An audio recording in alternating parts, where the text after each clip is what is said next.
Zen and the Art of Motorcycle Maintenance. An Inquiry into Values by Robert M. Piersick. As we ride now through coastal manzanita and waxen leaf shrubs, Chris's expression comes to mind. I knew it, he said. His cycle swings into each curve effortlessly, banking so that our weight is always down through the machine, no matter what angle it is with the ground. The way is full of flowers with surprise views, tight turns one after another, so the whole world rolls and pirouettes, and rises and falls away. I knew it, he said. It comes back now that as one of those little facts tugging at the end of the line, saying it's not as small as I think it is. It's been in his mind for a long time, years. All the problems he's given became more understandable. I knew it, he said. He must have heard something long ago, and in his childish misunderstanding gotten it all mixed up. That's what Phaedrus always said. I always said years ago, and Chris must have believed it, and kept it hidden inside ever since. We're related to each other in ways we never fully understand, maybe hardly understand at all. He was always the real reason for coming out of the hospital. To have let him grow up alone would have been really wrong. In the dream, too, he was the one who was always trying to open the door. I haven't been carrying him at all. He's been carrying me. I knew it, he said. He keeps tugging on the line, saying my big problem may not be as big as I think it is, because the answer is right in front of me. For God's sake, relieve him of his burden. Be one person again.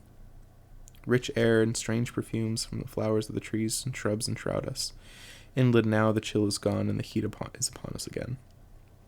It soaks through my jacket and clothes and dries out the dampness inside. The gloves, which have been dark wet, have started to turn light again.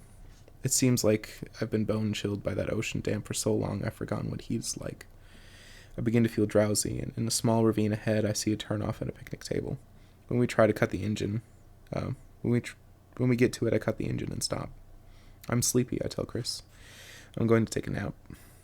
Me too, he says. We sleep, and when we wake, I feel very rested. More rested than for a long time. I take Chris's jacket and mine, and we tuck them under the elastic cables holding down the pack of the cycle. It's so hot, I feel like leaving this helmet off. I remember in this state they're not required, and I fasten it around one of the cables. Put mine there too, Chris says. You need it for safety. You're not wearing yours. All right, I agree, and stow his too. The road continues to twist and wind through the trees. It upswings around hairpins and glides into new scenes one after another, around and through brush, and then out into open spaces where we can see canyons stretch away below. Beautiful, I holler to Chris. You don't need to shout, he says. Oh, I say and laugh. And when the helmets are off, I can talk in a conversational voice. After all these days. Well, it's beautiful anyway, I say. More trees and shrubs and groves. It's getting warmer. Chris hangs on my shoulders, and now I turn a little and see that he stands up on foot pegs. That's a little dangerous, I say. No, it isn't, I can tell. He probably can. Be careful anyway, I say. After a while, we cut sharp into a hairpin under some overhanging trees, and he says, oh, and then later on, and then wow. Some of these branches over the road are hanging so low they're going to conk him on the head if he isn't careful. What's the matter, I ask. It's so different. What? Everything. I never could see your shoulders before. The sunlight makes strange and beautiful designs through the tree branches on the road. It flits light and dark into my eyes. We swing into a curve and then up into the open sunlight. That's true. I never realized it. All this time he's been staring into my back. What do you see? I ask. It's all different. We head into a grove again, and he says, don't you get scared? No, you get used to it. After a while, he says, can I have a motorcycle when I get old enough? If you take care of it. What do you have to do? Lots of things. You've been watching me. Will you show me all of them? Sure. Is it hard?